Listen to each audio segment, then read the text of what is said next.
সংগ্রামী সাথী বন্ধুরা, সারা বাংলাদেশে বিপ্লবের পরে আরেকটি প্রতি বিপ্লব ঘটিয়ে এই বিপ্লবের যে অর্জন, সেই অর্জনকে ভবিষ্যৎ করার একটি চক্রান্ত শুরু হয়েছে।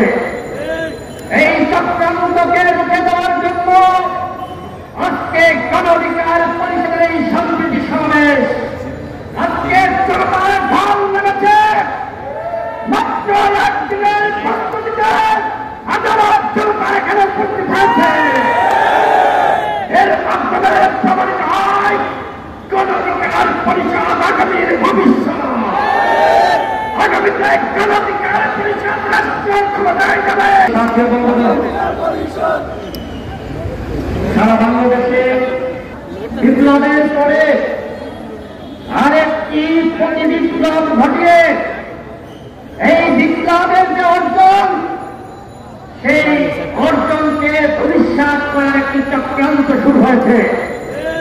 এই চক্রান্তকে রুখে দেওয়ার জন্য আজকে গণ অধিকার পরিষদের এই সংস্কৃতি সমাবেশ, আজকে জনতার ঢল নেমেছে।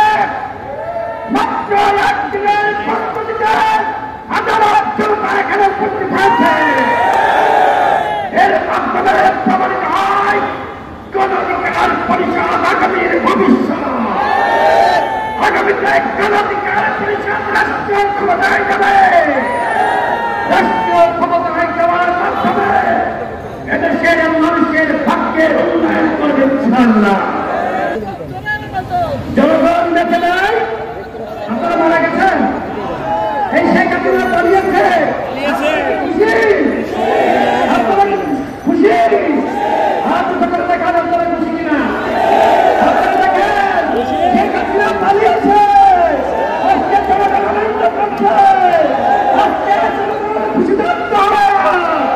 আজকে এলাকায় এলাকায় তারা মহল্লায় মহল্লায় আজকে মিষ্টি বিতরণ করা হচ্ছে। শেখ হাসিনা, তোমার রক্ষা হবে না। তুমি যেখানে পালিয়ে যাও না কেন, বাংলাদেশের জনগণ তোমাকে দেশে ফিরিয়ে এনে তোমার ফাঁসি নিশ্চিত করবে। শেখ হাসিনাকে ফাঁসি দিতে হবে, কারণ সে আইন আধার সৃষ্টি করেছে। সে হাজারো মানুষকে হত্যা করেছে, হাজারো মানুষকে গুম করেছে, বাংলাদেশকে রাজনীতি শূন্য করেছে। কিন্তু আজকে দেশের জনগণ আওয়ামী লীগকে রাজনীতি শূন্য করে দিয়েছে। আওয়ামী লীগের নেতা কর্মীরা আপনাদের উদ্দেশ্যে বলতে চাই, আপনারা কেন আজকে এই ষড়যন্ত্রের পথে ছিলেন? শেখ হাসিনা মাতাল হয়ে গিয়েছিল, কিন্তু আপনারা কি সুস্থ ছিলেন না? আপনারা কি বুঝতেন না এইভাবে ক্ষমতা দখল করে রাখা যায় না? আপনার বাবা অর্থাৎ শেখ মুজিব, তিনিও বাকশাল কেলেঙ্কারির মাধ্যমে ক্ষমতা দখল করে রাখতে চেয়েছিল। পেরেছিল বন্ধুগণ? এদেশের জনগণ বাকশাল মেনে নেয়নি। এদেশের জনগণ শেখ হাসিনার কর্তৃত্ব ভাবকেও মেনে নেয়নি।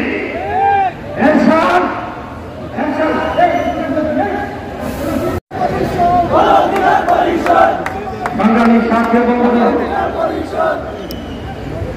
সারা বাংলাদেশে বিপ্লবের পরে আরেকটি প্রতি বিপ্লব ঘটিয়ে এই বিপ্লবের যে অর্জন, সেই অর্জনকে ভবিষ্যৎ করার একটি চক্রান্ত শুরু হয়েছে।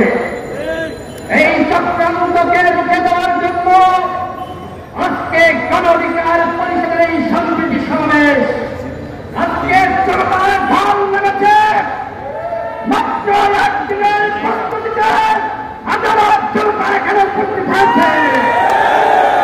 এর মাধ্যমে প্রমাণিত হয় গণ অধিকার পরিষদ আগামীর ভবিষ্যৎ। আগামীতে গণ অধিকার পরিষদ রাষ্ট্রীয় ক্ষমতায় যাবে। রাষ্ট্রীয় ক্ষমতায় যাওয়ার মাধ্যমে এদেশের মানুষের ভাগ্যের উন্নয়ন করবে ইনশাআল্লাহ। জনগণ দেখে নাই, আপনারা মারা গেছেন, এই শেখ হাসিনা পালিয়েছে। খুশি? আপনারা খুশি?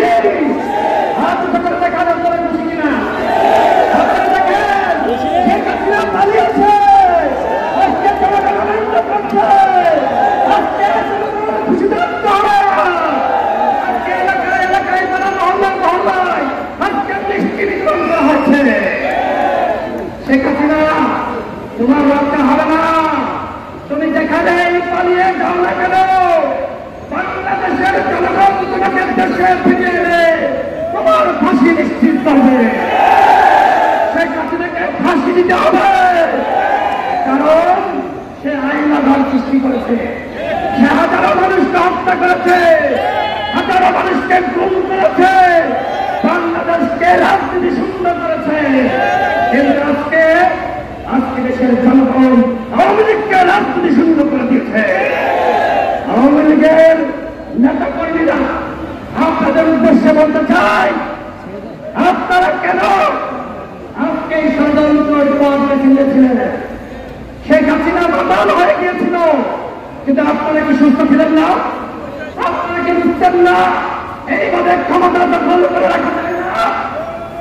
আপনার বাবা অর্থাৎ শেখ মুজিব, তিনিও বাকশাল কেলেঙ্কারির মাধ্যমে ক্ষমতা দখল করে রাখতে চেয়েছিল, পেরেছিল বন্ধুগণ?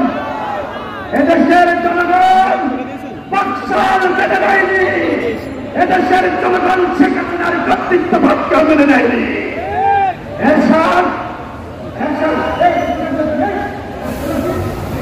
মনে করেছিল নূর হোসেনকে হত্যা করে, ডাক্তার মিলনকে হত্যা করে আমরা ক্ষমতায় থাকবো, বিশ্বাস করেছিল বন্ধুগণ?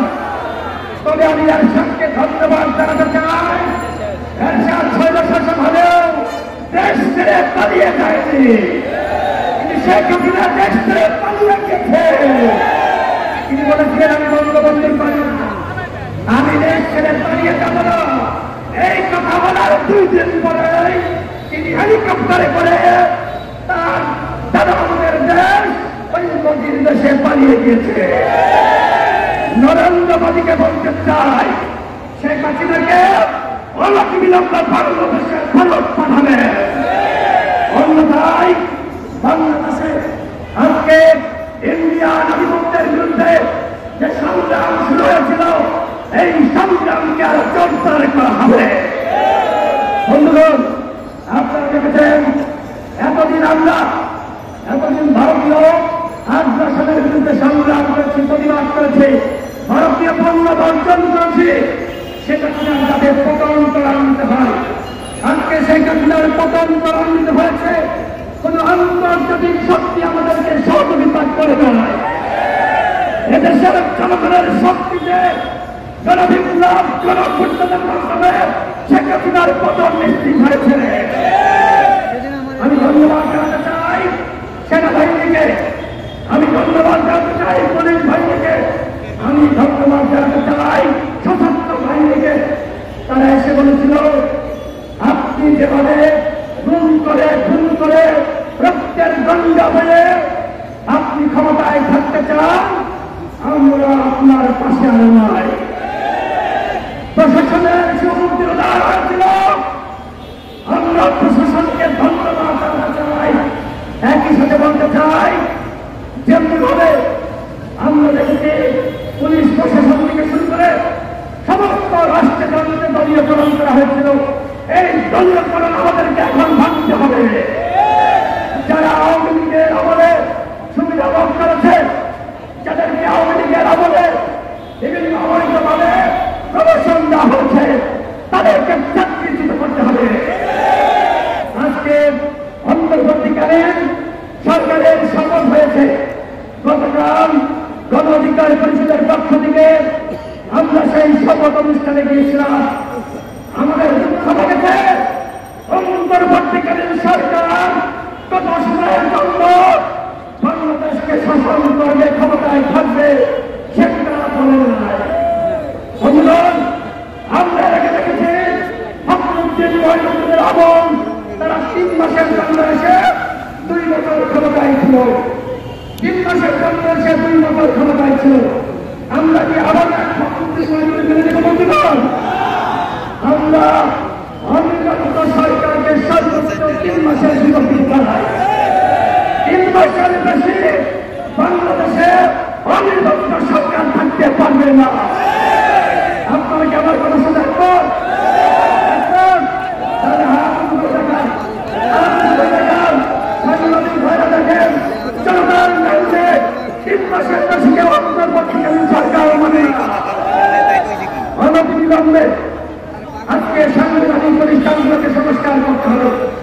প্রধান নির্বাচন কমিশনার থেকে শুরু করে যারা নির্বাচন কমিশনার রয়েছে তাদেরকে চাকরিচ্যুত করতে হবে।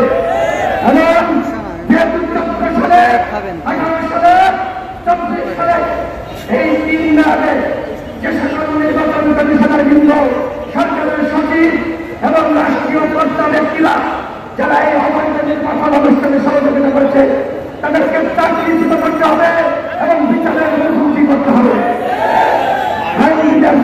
বলেছেন প্রধান নির্বাচন প্রধান বিচারপতি তিনি বাকশালের নেতা ছিলেন, তিনি যে বক্তব্য দিয়েছিলেন সকলে জানেন। তার বক্তব্যের কারণে ছাত্র সমাজ ভূষণ হয়েছিল, রাজপথে লেগেছিল। তিনি বলেছিলেন কিসের আন্দোলন? প্রধান বিচারপতি সাহেব কিসের আন্দোলন? আপনি দেখেন গণহত্যার ঘোষণা হয়ে গেছে। আন্দোলন কিসের আন্দোলন দেখছেন? কিসের আন্দোলন? এই তার প্রতিবাদ আন্দোলন। আপনি অনতিবিলম্বে প্রতিবাদ করবেন। শেখ হাসিনা তাকে সেখানে বসিয়েছে, আমরা তাকে মানতে পারি না।